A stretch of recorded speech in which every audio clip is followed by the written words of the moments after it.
This is Calabos, and we are playing Planescape It Torment. couldn't hurt you to say a few words to me, fiendling. Oh, aye, it could. Hurt you, that is. Huh, that's All a thing. right. Apparently they talk to each other. So one of the things... Do we know this person?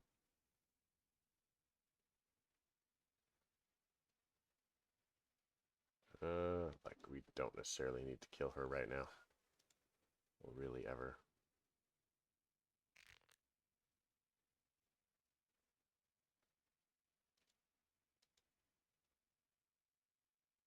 So this is the internal market. Don't need to go here. So we have to...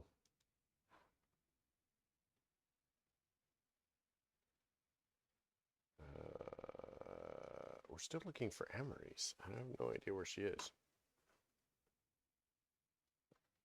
Scofflaw pen at the print shop.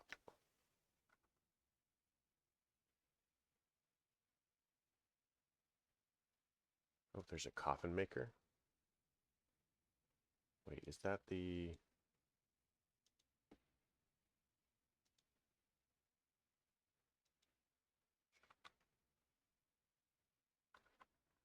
Is that the Lord of Bones place?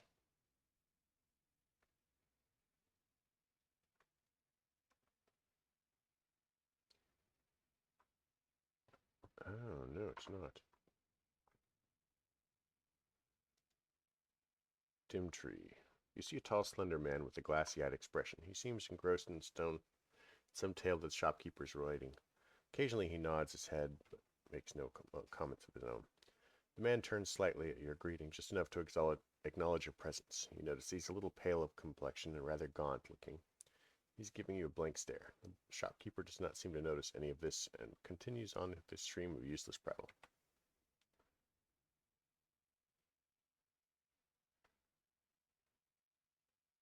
Are you alright?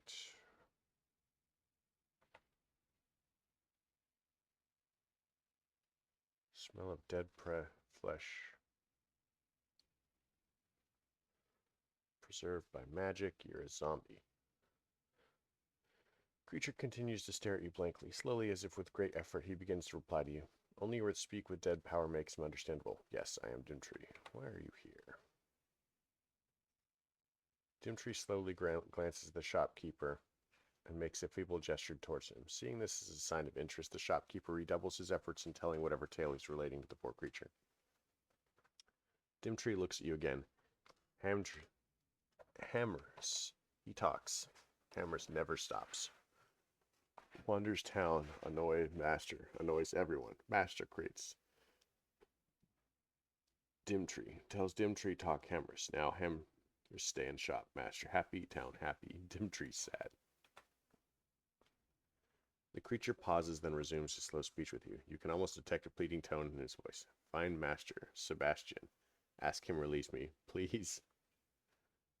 No, Master Abive. Some questions. Okay, so let's talk to Hammers. Shake his hand. Greetings. Hammers, at your service, member of the Harmonium and the fashioner of fine coffins for the recently departed. I think I know you, do I not? Let me see if I can place it. He pauses to think a moment. Sharp with names I was in the Harmonium. Let me tell you, knew everyone in the entire world. I have some questions. Ask away. I hear your father died. Can you tell me what happened? He frowns at you. Well, he disappeared some time ago, so I only assume that he's dead. Where'd you hear this? I don't recall. You say he disappeared? He nods. Oh yes, many, many years ago. My father was a talented stonemason. He did not only construct sarcophagi, but he's also quite skilled in tomb design. People from across Sigil. The room begins to fade around you as memory tugs at your consciousness. Updated my journal. Talking with an older man while a child sits in the corner and plays. On the counter between you and the shopkeeper is a set of plans. Seems to be explaining some intricacies with the construction of a tomb. Your vision. When your sight returns, you are standing in a cavern in front of a tomb. Above the entry, you see the slogan, Engineered for Eternity, clearly carved in the stone. The shopkeeper standing next to you, a broad smile on his face. He gestures to you and begins to walk into the tomb. You quickly match his pace from behind and draw your blade. He simply vanished one day, leaving most of his commissions unfinished. Most embarrassing. Took a while to get out of the debt caused by his disappearance, and to an extent, I'm still settling various accounts. Still, I have a certain aptitude for the work, and he sighs lightly and gets a faraway look in his eyes. Go on. Sorry, I was just thinking. My father's disappearance was the reason I joined the Harmonium and left it later on. At first, I had a burning desire to find out what happened to him. Later, I felt a certain obligation to continue his life's work. He sighs. I never found the answers I sought. It was quite the mystery as to what happened. Did your father keep any of the plans for the tombs he built? He thinks for a moment. Yes, he did. After I came of age and inherited the business, I went through all of his records. They were quite extensive. What do you ask? If I describe a tomb to you, could you tell me if it was your father's work? He frowns in thought, then shrugs. I can but try. My harmonium trainee has blessed me with a sharp memory. I should be able to recognize my father's work if you give me enough details.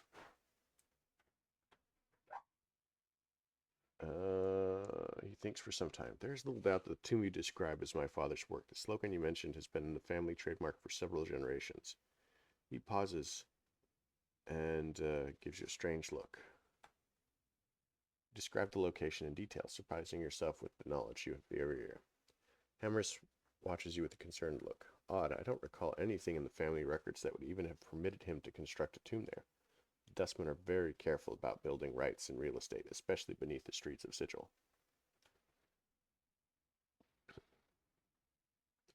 He nods enthusiastically. Oh, yes, sounds like the Drowned Nation's catacombs to me. He pauses. I've never been there myself, but I hear they are described many a time in my years in the Harmonium. Yes, the warehouse where I store my good handles my business documents as well. Anyway, they're having an internal problem of some sort, new management or some such nonsense. I haven't been able to replenish my stock of late, and I doubt I could retrieve paperwork from them either. The Harmonium would never let things get so out of hand as to cause distress to its customers. His voice fades away as he thinks and he looks at you. Perhaps you could look into this matter. The warehouse? Yes, the warehouse is having... I guess I don't have a choice. Updated my journal. Another time I have some questions. Who's your friend here? Dimtree? He shrugs like he hadn't considered the fellow before. Quiet, doesn't say much. Do you, Dimtree? Dimtree doesn't respond, but simply gives the same blank expression. A few seconds later, he nods. Hammerus shrugs, turns back to you. Wandered in one day a few weeks back. He's been regular ever since. Hasn't bought anything, but he doesn't cause any trouble, so I let him stay. Seems harmless enough. You see, when I was serving the Harmonium, part of our work was to take people under our wing, give them a little shelter from the chaos of the streets, get them spruced up. You know he's a zombie, don't you?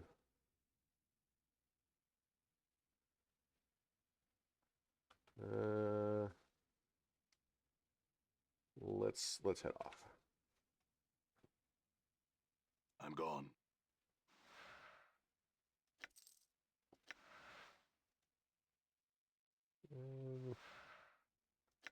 Bandages. We like bandages. Got a good collection of those.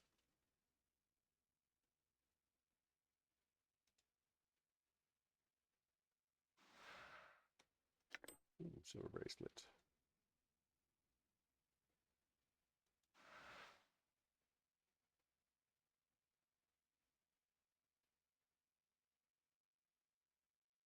All right, let's figure out where the exit is.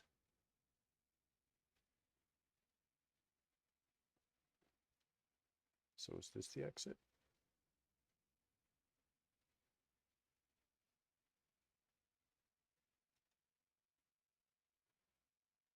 Done. Yep. Sweet. Okay. So now we need to find the warehouse. Have we been to the upper ward?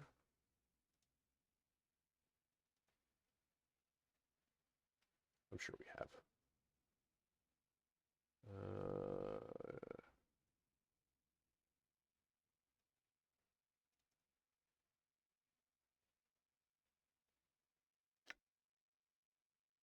All right.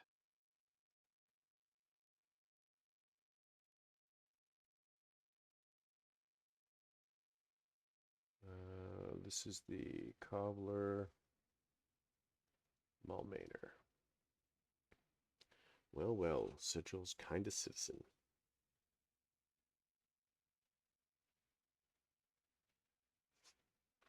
I changed Updated my my mind. journal. Okay. Let's go in and see. All right.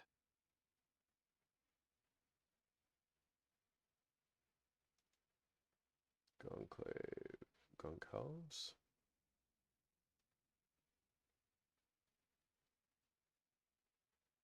Had some questions. I'll take it.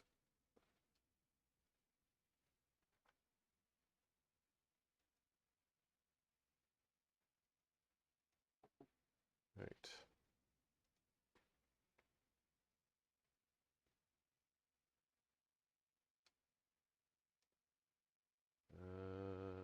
Is it? I'm gone. There is. Updated my journal. Fine, fine. Blast. I'd hate. I could go see.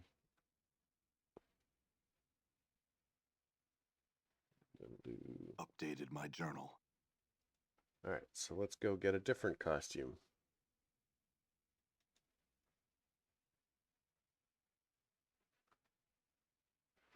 Pet Limlim. Just had a question. Another different costume. I'll take it.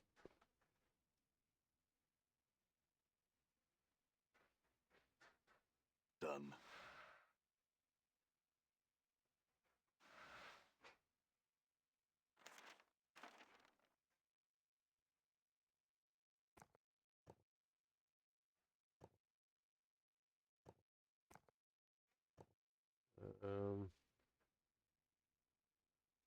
Just drop that on the floor. Grab the pet.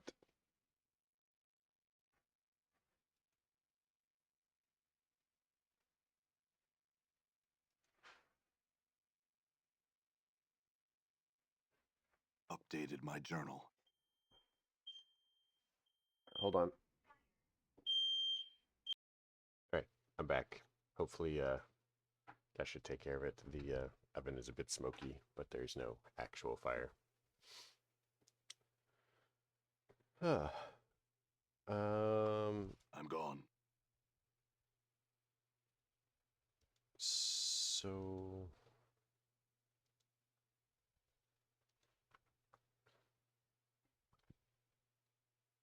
apothecary. Let's try the apothecary.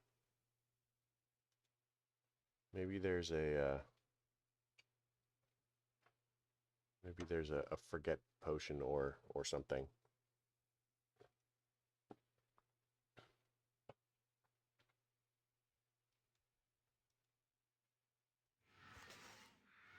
Weapon's not doing it. Weapon's not doing a damn weapons. Weapon's not. Dagger's not working in this thing. Oh, speaking of having Mort back, don't we have like bag o' teeth or something like that? Hey, come on.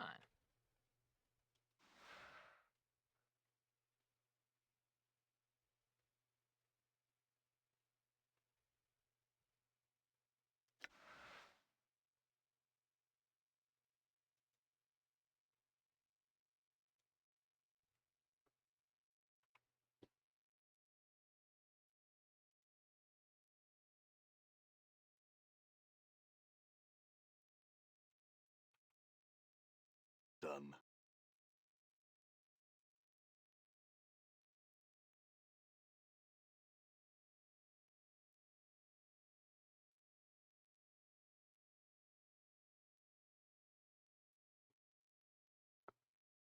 A pestle cleanse. What is wrong with this guy?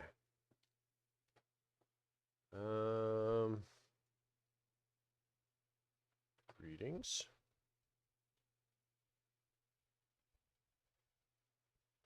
You all right? I am. Gah. His throat convulses for a moment, then relaxes. A large green glowing pustule suddenly burst from the side of his neck. Something you needed then? His throat clenches again, and a wave of quivering flesh swallows the blistering green pustule back beneath the skin of his throat. He coughs violently for a moment and seems to relax. Too much to drink. Too much of what, though? Potions. I drank too many potions. His mouth slides down beneath his chin. His left nostril forms another one. The most I ever drank, that's for certain. Of polymorphin they were, and brewed in limbo. Anything I could do to help? Dunno. He shudders. The mouth below his chin moves up to envelop the one his nostril formed. This sort of thing happens quite often. We can't seem to help but sample the stock. If you find a way to help, the two of us would be grateful.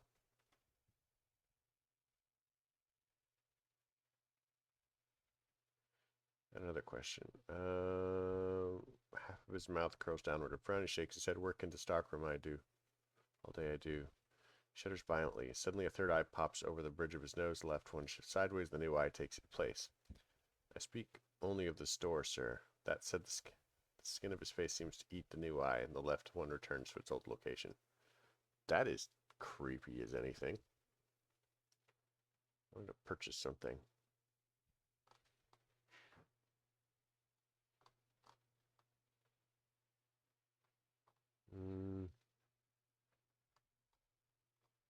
Maybe I don't want to purchase anything.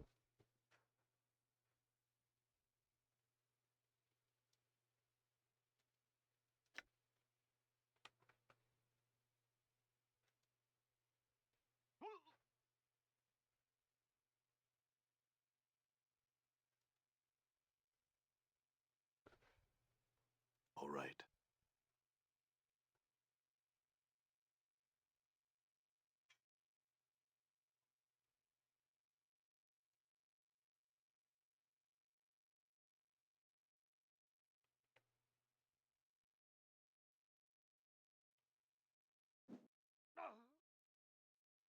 Oh, they're having a performance.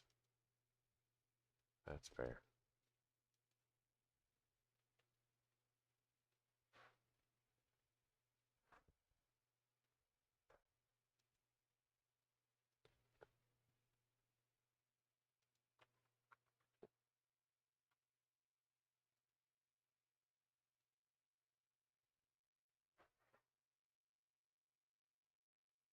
I'm gone. What is that? Dark birds of Ocanthus. Several shards of black crystal or ice swirl within the freezing wind of its ornate pedestal gives forth. Each shard looks razor sharp. Touching or grabbing one could be perilous. A placard on the pedestal reads, Dark birds of Ocanthus. I guess we'll touch one.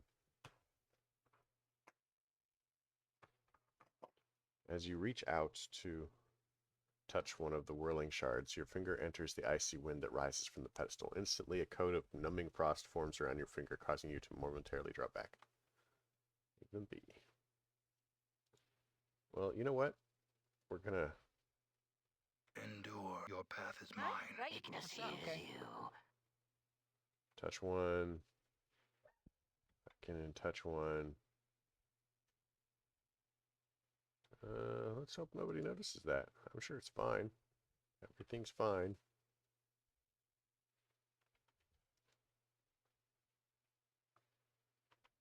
Done.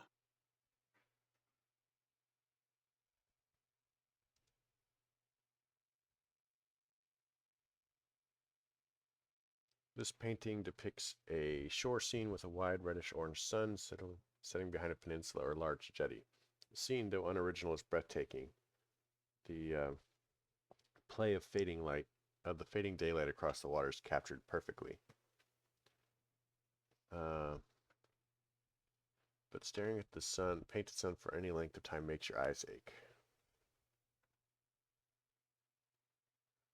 Okay. I hear your will be done. Painting shows an enormous granite keep, a hideous thing, long and low, covered in leering gargoyles, suspended in what looks like to be the night sky. A cloud of crimson and violet vapor Whirls in the background along the right side of the painting. A placard reads simply, "The Library." Done. Stained glass. Hundreds of chips of translucent green glass, which make up this stained glass window, don't appear to be held together by anything, but rather remain free-floating and mysteriously suspended within the iron frame's boundaries. The shards ripple and move in slow waves, causing bizarre patterns to fluctuate across the window's surface, as various portions of it refract the gallery's light in different directions. A small placard besides the window reads, "Arcadian Stained Glass." Huh, nice.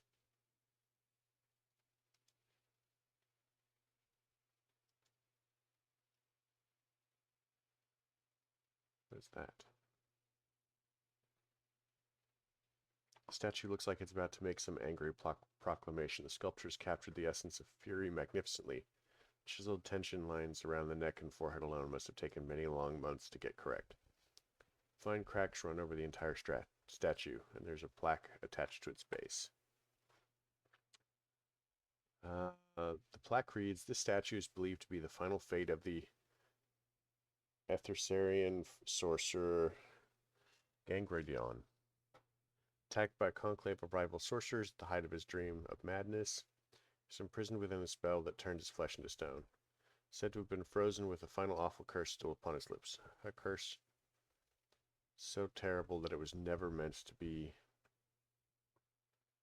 Examine the cracks.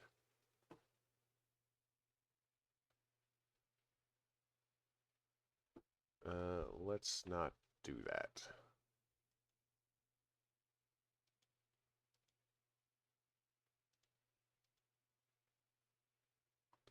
Brilliant ruby statuette stands on this pedestal carved into an image of a winged humanoid. The figure is either demonic or angelic in nature, but it's difficult to tell which because it refracts the light in the gallery strangely. There's no placard indicating what exactly the statue is.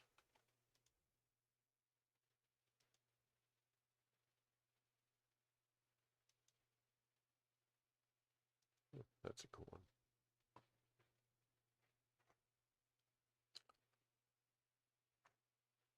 The surface of this painting, a wild collage of vivid colors, ripples constantly as if it were the surface of a pond during light rain. Placard reads, "Wave Motion Study Number 7. Okay.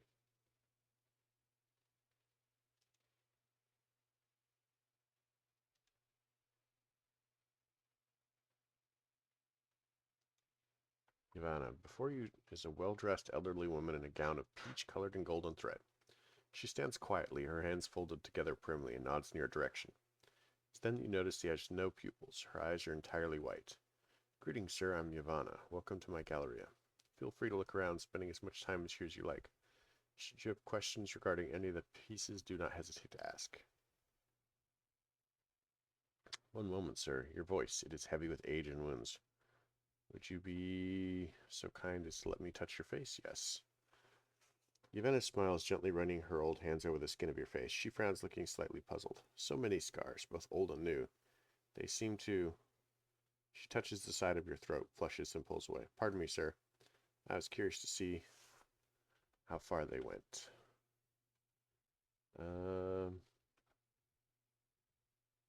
One of the pieces. Statue of the Screaming Man.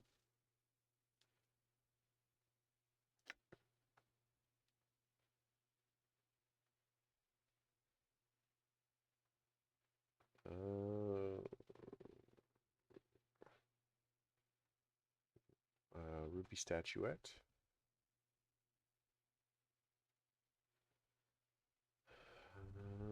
That piece was found in a cathedral in the fertile fields of Elysium on the first layer, Amoria the Untroubled, where it bordered the river Oceanus. The name of the piece is not known, but the skill and craftsmanship are believed to be one of the most striking examples of gem crafting in the plains. The mere way in which the piece captures, distills, and enhances the light through its faucets are part of the breathtaking wonder. It seems to bring to light the possible ideological connection between even the most evil and purest beings in the universe. Fascinating. Updated my journal. All of them are chipped from the great magical sheet of black infant ice that rests in the black belly of the plain of kindest. Tapping machine. It's said that the sheet of ice is the final destination of the river Styx, and the recollections of all that are plunged into the Styx memory, destroying water still lie frozen with the ice. Let me ask about another piece. One of the paintings. I know very little about this piece. It simply arrived on the doorstep of my galleria one day, swathed in black cloth and labeled "From the Citadel." One knowledgeable patron hypothesized that it might be some great sorcerer's fortress, suspended within the demi-plane of their own creation.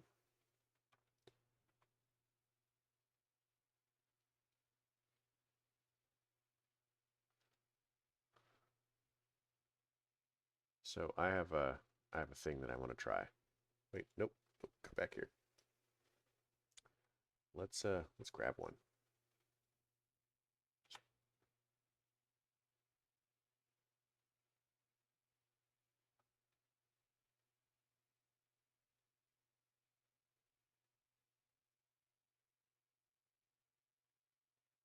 Ooh. I know what we can do. We can go get that beer mug.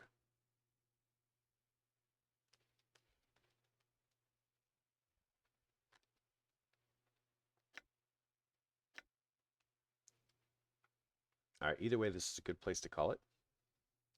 So we'll leave it here for right now. Hope you guys enjoyed the episode. If you did, leave me a like. If you didn't, don't. Questions, comments, concerns, they can all go below. Have a great night.